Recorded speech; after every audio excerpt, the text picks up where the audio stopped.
Hello guys, welcome back to the study. This is Dheeraj Kumar. अभी एक सवाल आ रहा है ना कि मॉक्स में हम मार्क्स को कैसे बढ़ाएं, ताकि मॉक्स में मार्क्स बढ़ेंगे तब तो एग्जाम में बढ़ेंगे ना जना। सबसे पहली चीज़ वो मॉक्स में मार्क्स को कैसे बढ़ाना है वो मैं तरीका बताता हूँ। पहली बात तो ये है कि आपके फ़ोन की बैटरी नहीं है तो चार्ज में लगाती है बढ़ जाएगी। नहीं है स्टॉक मार्केट प्राइस है, बस टुकुर टुकुर देखेंगे बढ़ते घटते सब चीज़ें नहीं है। इसके पीछे कुछ ना कुछ वर्क करना पड़ेगा, और वर्क कैसे करना है ये मैं आपको बता दूंगा। लेकिन उससे पहले एक इंपॉर्टेंट बात, आप में से अगर किसी ने अभी तक टेलीग्राम चैनल को ज्वाइन नहीं किया तो कर लो। वहाँ पे कुछ ना कुछ इंपॉर्टेंट अपडेट्स मैं आपको देते रहता हूँ। बोलोगे टेलीग्राम चैनल पे क्या सर्च करें, तो टेलीग्राम पे देखो सर्च करो, ऐसे लिखो @A to Z स्टडी। ठीक है, TUDY है। ठीक है, स्टडी का स्पेलिंग तो पता ही होगा आपको। A to Z study search करो, वहाँ पे 14,000 से ज़्यादा बच्चे हैं, उनको ज्वाइन करो टेलीग्राम चैनल को। वहाँ पे कुछ कुछ इंपॉर्टेंट अपडेट्स जो होते हैं मैं आपको पहले दे दिया करता हूँ। ठीक है, चलो फिर लग जाओ काम पे। अभी हम बात करेंगे मार्क्स को कैसे बढ़ाएं, बट उससे पहले मार्क्स को बढ़ाने के लिए बेसिक जानकारी मैं आपको बता दूं। अगर आप में से कोई बच्चा ऐसा है जो हमारी पीडीएफ्स को प्रैक्टिस करके नहीं जा रहा है एग्जाम से पहले, तो कर लो। ऐसा ना हो कि एग्जाम के बाद कहना पड़े कि सर लास्ट टाइम ना किसी ने बताया कि आपके पीडीएफ से ढेर सारे क्वेश्चन आए थे तो हमको पछतावा हो रहा था। तो ऐसा पछतावा वाला काम नहीं। पीडीएफ की प्राइसेस बहुत ज़्यादा नहीं है। इंग्लिश की पीडीएफ अगर लेना चाहते हो तो 2 पीडीएफ है इंग्लिश की, जिसकी प्राइस 60 रुपीज़ है। ठीक है, और वहीं पे रीजनिंग की पीडीएफ की प्राइस 45 रुपीज़ है। वहीं पे हमारी मैथ की पीडीएफ की प्राइस 55 रुपीज़ है। वहीं पे हमारी साइंस की पीडीएफ की प्राइस 50 रुपीज़ है, और जीके इन सब लेने पे फ्री मिल जाती है। तो सारे पीडीएफ्स को ना हिंदी और इंग्लिश दोनों लैंग्वेज में हमने पीडीएफ को तैयार किया। एग्जाम से पहले सारे पीडीएफ्स को कम से कम 1 या 2 बार खत्म कर लो बना के। स्पेशली मैं ये कहना चाहूंगा आप सबको कि पीडीएफ को एक बार बना के ही जाओ लास्ट टाइम में। इससे बहुत सारे कंसेप्ट आपके क्लियर होंगे, बहुत सारी चीजें सीखने के लिए मिलेंगी, और एग्जाम में कैसे क्वेश्चन आते हैं वो आपको घर पे पता चल जाए। ठीक है, तो अभी व्हाट्सअप करो 7279047787 और पीडीएफ्स को बाय करके एग्जाम में धमाल मचाएंगे। ठीक है, अब हम बात कर लेते हैं जनाब, हम मार्क्स को कैसे बढ़ाएं, मार्क्स को इंक्रीज कैसे करें हम लोग सर। तो भाई पहली बात तो ये, अगर एग्जाम में मार्क्स इंक्रीज करने हैं तो मॉक टेस्ट में सारे के सारे क्वेश्चंस अटेम्प्ट करो। अगर आप डीबी वाले बच्चे हो तो मॉक टेस्ट के अंदर 60 में 60 क्वेश्चंस बनाओ। आपको नहीं भी आ रहे तो भी अटेम्प्ट कर दो, आप ना कुछ आंसर करो।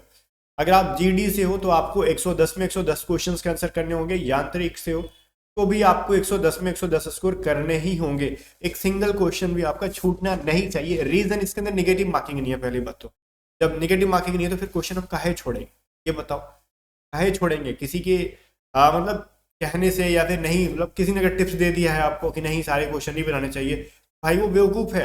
ठीक है, एट द टाइम हम सारे क्वेश्चन नहीं बनाएंगे, लेकिन लास्ट में थोड़ा सा टाइम बचा के उन सारे क्वेश्चंस का आंसर करेंगे तो हमारी हमसे छूट रहा है। रीजन क्या है ना, निगेटिव मार्किंग नहीं है यहाँ पे। ठीक है, दो चीज़ें और समझो यहाँ पे।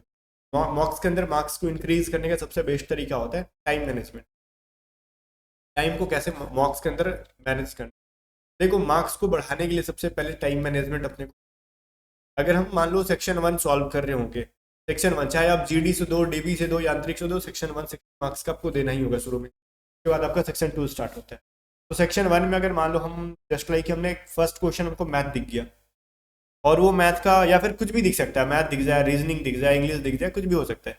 ठीक है, मान लो वो क्वेश्चन ऐसा है जिसको हम बना पाएंगे, ठीक है, जो हमसे बन सकते हैं वो, ठीक है, तो ही उसको हम सॉल्व करेंगे। अगर क्वेश्चन देखने से लग रहा है कि नहीं ये हमारा मैथ का या फिर रीजनिंग का क्वेश्चन है जो हमको समझ में नहीं आ रहा है, लग रहा है कि हमको थोड़ा सा इस पर ज़्यादा टाइम लगाना पड़ेगा बिकॉज इसका कंसेप्ट ही हमको नहीं पता। जब तुमको कंसेप्ट ही नहीं पता है तो उसमें तुम काहे लगे हुए हो, बात बताओ। अगर हम कहीं रास्ते में जा रहे हैं, ठीक है, बीच में मेरे को तालाब दिख गया, ठीक है, बीच में तालाब दिख गया, जब हमको तैरना ही नहीं आता तो हम काहे डुबकी लगाएंगे भाई। हम या तो दूसरा रूट खोजेंगे, रूट अगर दूसरा रूट पता हो तो वो देखेंगे, या फिर नाव वगैरह है बगल में तो नाव पर बैठ के जाएंगे ना। हम जबरदस्ती डूब जाएंगे तो फिर मतलब पानी में घुसेंगे तो डूब जाएंगे ना। वही चीज़, अगर हमको मैथ के वो कंसेप्ट नहीं पता, रीजनिंग का वो कंसेप्ट लग रहा है कि आप तो पढ़ा थे लेकिन हम भूल रहे हैं, अभी पढ़े थे, तो उस टाइम हम उसको स्किप करके आगे बढ़ेंगे ना भाई। ये चीज़ें आप घर पे प्रैक्टिस करो मॉक टेस्ट के अंदर। उसको स्किप कर दो उस टाइम के लिए, उस टाइम के लिए छोड़ दो, बाद में देखेंगे उसको। स्किप करके नेक्स्ट क्वेश्चन पे चले जाओ। ठीक है, जैसे ही नेक्स्ट क्वेश्चन जाएगा, हो सकता है कि लगातार 2-3 क्वेश्चन के साथ ऐसा हो तो उसे डिसअपॉइंटमेंट नहीं होनी चाहिए आपके माइंड में। नहीं, आप मतलब बिल्कुल भी निराशा नहीं होना चाहिए कि 2-3 क्वेश्चन छूट गया तो अब बनेंगे क्या, घबराना नहीं है। वो देखो, एग्जाम की एक चीज मैं बताऊं आपको, या तो ये छोटे एग्जाम के स्टार्टिंग में 2-3 सवाल इतने खतरनाक डाल देते हैं जो बच्चों को मतलब बिल्कुल भी डरा देता है, या फिर 4-5 सवाल एकदम प्यार प्यार से दे के लगातार 2-3 सवाल सन की टाइप के भर देते हैं, जो कि लगता है ना कि ले पूरा पेपर ही खराब हो गया। और ये मेंटेलिटी मत रखा करो कि पूरा पेपर खराब हो गया। हर एग्जाम में बैठोगे तो ऐसा होगा, कभी कभार 2-3 एग्जाम लगातार ऐसे दिखेंगे ना जो मतलब आपसे बनेगा ही नहीं। उस टाइम पे सबको स्किप करो, 3 या 4 भी सवाल है ना सबको स्किप करेंगे, टक से आगे बढ़ेंगे। डरना नहीं कितने सारे क्वेश्चन को स्किप कर रहे हैं, कुछ नहीं स्किप कर रहे हैं, आगे बढ़ रहे हैं हम। ठीक है, हमको चाहिए कितना, सेक्शन 1 में 60 में से हमको 55 चाहिए, हम 5 को स्किप करेंगे फिलहाल के लिए। माइंड में ये लेके चलो, 5 को लास्ट में देख लेंगे, फरिया लेंगे लास्ट में, जो होगा देखा जाएगा। आगे बढ़ो, पहली चीज तो ये कि स्किप करो, नेक्स्ट करो। ठीक है, क्वेश्चन को उस टाइम छोड़ने की आदत डालो। ठीक है, जब आपको लग रहा है कि आपने 60 में 60 एक बार क्वेश्चन को देख लिया, 60 में से आपने 45 बना दिए, ठीक है 40 क्वेश्चन बना दिए आपने, सही बात है। 50 में 50, 60 में 60 तो नहीं बनेंगे, 50 बनाए होंगे किसी ने, 40 बनाए होंगे किसी ने, 45 बना दिए होंगे फर्स्ट बार में। टाइम भी मान लो 5-10 मिनट हमारे पास बचा है, 5 या 10 मिनट बचा होगा हमारे पास। जब स्किप करोगे तो टाइम ज्यादा बचेगा, पहली बात। अगर स्किप करने की आदत होगी, जो चीज आपने कभी पढ़ी नहीं, या फिर देख के लग रहा है कि थोड़ा सा इरिटेशन हो रहा है हमको, ये सवाल नहीं बन रहा है, एक बार में नहीं बना, 2 बार में नहीं बना, जबरदस्ती उस पर लगे नहीं रहना है एक ही सवाल पे। स्किप करने की अगर हैबिट होगी तो प्रॉपर टाइम बचा लोगे एंड में आप।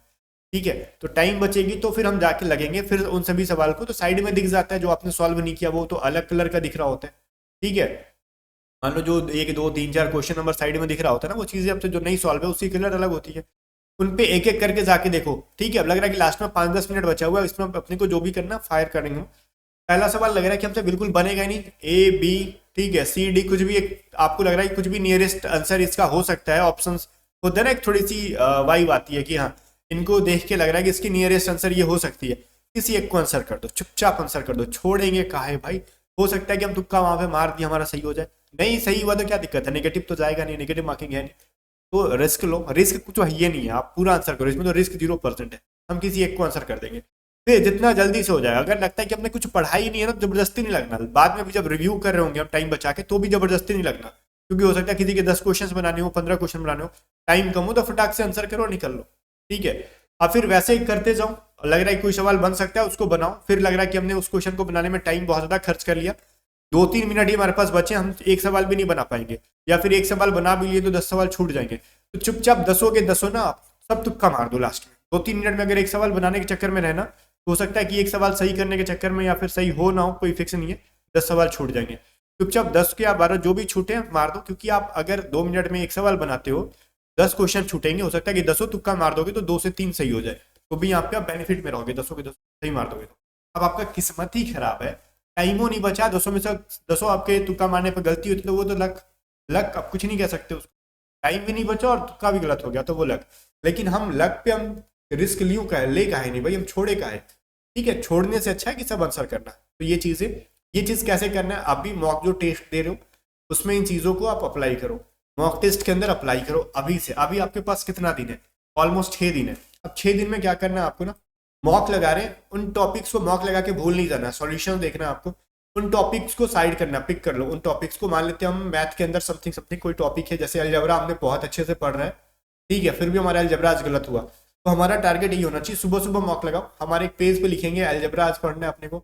इसके अलावा हमको लग रहा है इंग्लिश में कोई कॉमन का क्वेश्चन हो सकता है प्रीपोजिशन से या फिर आर्टिकल के चैप्टर से मतलब गलत हो गया, जो कि हमने अच्छे से पढ़ा था फिर भी गलत हो गया, नोट कर दो कि आर्टिकल का आज रिवीजन करना है साइड में।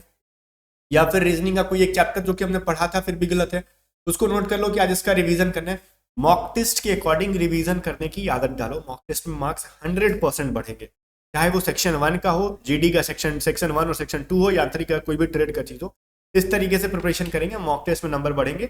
और पहली बात और आखिरी बात, सबसे लास्ट में आपसे ये कहना चाहूंगा, क्वेश्चन छूटने नहीं चाहिए।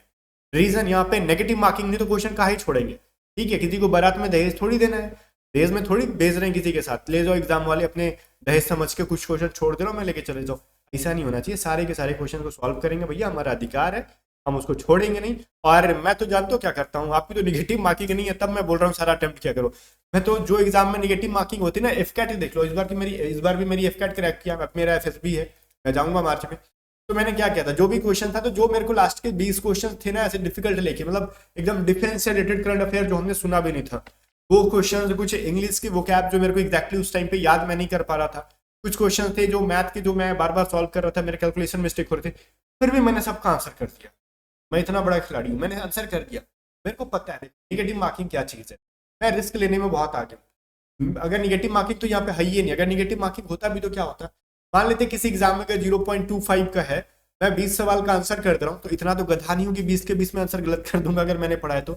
ऑब्वियस सी चीजें हैं भाई, अगर मान लो मैंने इसके अंदर 5 सवाल भी सही कर दिए तो मेरे को 5 नंबर मिलेंगे, और 15 गलत कर दिए तो मेरे कितने मार्क्स कटेंगे ये बताओ। 4 3 12 मतलब 3 पॉइंट समथिंग समथिंग, 3.5, 3.5 नंबर कटेंगे।